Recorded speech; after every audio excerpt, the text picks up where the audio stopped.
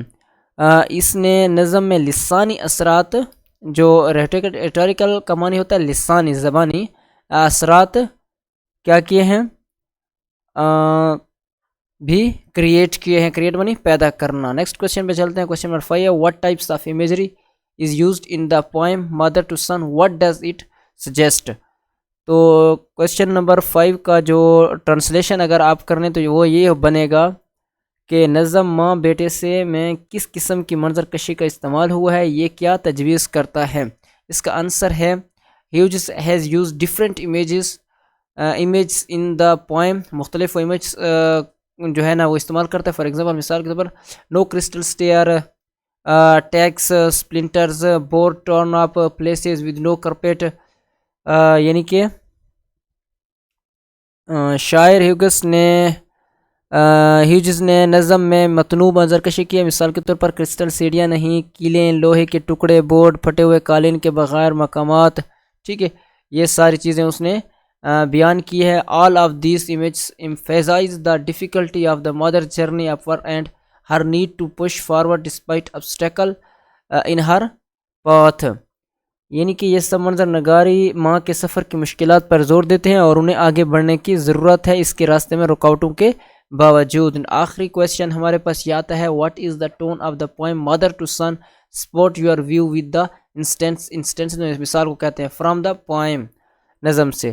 تو نظم ماں سے بیٹا کا ٹون کیا ہے، یعنی کہ اس کا جو مطلب لہجہ سمجھنے کیا ہے، نظم سے مثالیں دے کر اپنی رائے بیان کریں. In the poem mother to Son Langston Hughes explore the subject of life and resiliency.